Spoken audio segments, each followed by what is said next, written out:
Good Wednesday evening. I'm KSLA Chief Meteorologist Matt Jones. Of course, all eyes continue to be on this weekend forecast as we track a major winter storm moving into the Arklatex. There has been a bit of a change, though, today, and that's mainly the fact that the forecast models are shifting this storm farther to the north. We've seen a pretty big jump in the forecast models, bringing that low pressure system farther north. And what that means for us in the Arklatex is that some warmer air is going to try and make its way in from the south during the duration of this winter storm. And so what that means is that places south of I-20 might actually stay rain for a good portion of this event. Natchitoches, you might escape the worst of it, but unfortunately places along I-20 from Longview to Shreveport all the way out towards Ruston, right along that I-20 corridor, still looks like we could see some very significant ice beginning late Friday night and lasting all the way through Sunday morning.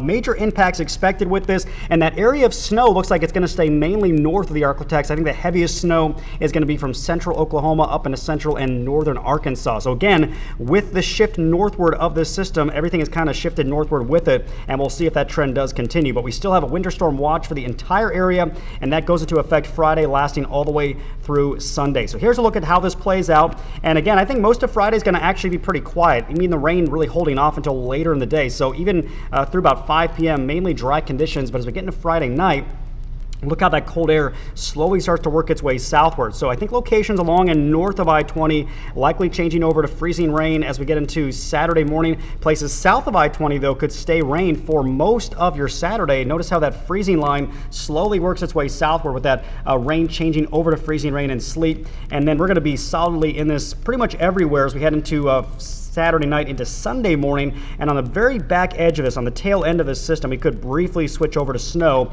and this whole system should be out of here by Sunday afternoon. So here's what we're thinking right now as far as snow and ice amounts. About 1 to 3 inches of snow in the far northern portions of the Arklatex. In addition to that, though, could see some significant ice up in that area as well. And then in that magenta shaded area, that pink shaded region, basically from I-30 all the way south of I-20, anywhere in that pink shaded area, about 1/2 inch to 3/4 of an inch of ice expected. That is a lot of ice, and that could cause some very big issues. We're talking potentially some widespread power outages and extremely dangerous and difficult travel conditions anywhere in that pink shaded region. Notice southward, though, rain will mix with ice at times, but the impacts down there are going to be much lower than they will be farther to the north. And then behind all this, we got some very, very cold air on the way. Temperatures plummeting as we get into early next week. This is Monday morning, talking about low temperatures in the mid-teens and even some single digits. We could be close to 0 up around DeQueen, and that's the actual air temperature. When you factor in any sort of wind, those wind chill values could be dangerously cold as we get into early next week. Let's quickly talk about tomorrow's forecast, though. Really not a lot going on here for your Thursday. We'll see a lot of clouds throughout the day. Overall, though, kind of a calm and somewhat mild day. So tomorrow would actually be a great day to get your winter weather preps done. 57 in Shreveport, 58 in Natchitoches, 56 in Texarkana, Marshall 57. And then we have 3 first alert weather days, Friday, Saturday, and Sunday. Again, I think most of Friday's quiet. Things start to get a little bit dicey late Friday night as that rain changes to freezing rain. Saturday and Sunday look like a big mess. I would advise not traveling either of those days. If you can stay indoors, do it.